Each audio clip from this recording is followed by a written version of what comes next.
The Creeds needed a change. They left the city for rural Maine. New home, new start. Dr. Lewis Creed, his wife Rachel, and their kids Ellie and Gage were ready.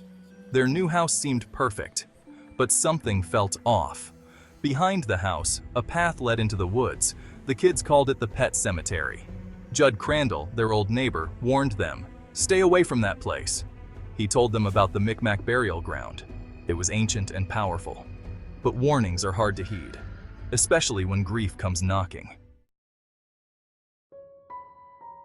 The pet cemetery was a place of sorrow. Kids buried their pets there. It was sad, but a part of life. Ellie loved her cat Church. He was her best friend. But Church was old.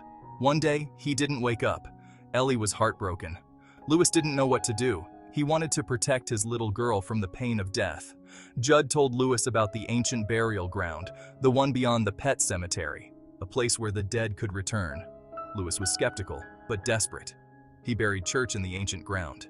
He thought it was crazy. But the next day, Church was back. He wasn't the same though. His eyes were cold. His fur was matted. He smelled like death. The earth there held a strange power, a power that could cheat death. But at what cost? Church's return was just the beginning, a taste of the horror that was to come. Church came back wrong. He wasn't the same playful cat. He was mean, aggressive. He smelled awful, like decay. Ellie was scared of him. She knew he wasn't her Church anymore.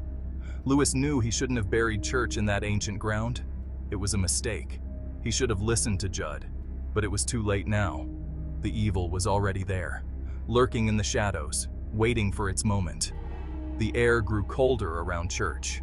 He moved differently, like a puppet on strings. The life in his eyes was gone, replaced by a chilling emptiness. The resurrection had changed him, twisted him into something monstrous. Church was a harbinger, a sign of the darkness that had been unleashed. The line between life and death had been blurred, and the consequences would be dire. Section 4. The Ultimate Tragedy. Gage's fateful day. Life in the country was supposed to be safer, quieter. But fate had other plans. One sunny afternoon, tragedy struck. Gage, the youngest Creed, was playing in the yard. A truck speeding down the road veered off course. It happened so fast. Lewis was shattered. He couldn't believe his little boy was gone. The grief was unbearable.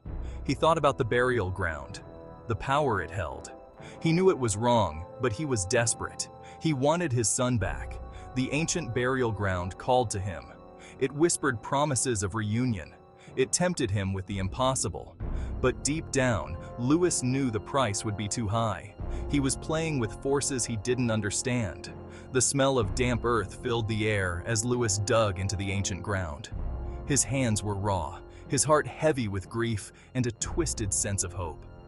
He was about to make the biggest mistake of his life, a mistake that would unleash unimaginable horrors. Section 5. Back from the dead. The ghastly return of Gage Creed. Gage came back, but he wasn't Gage anymore.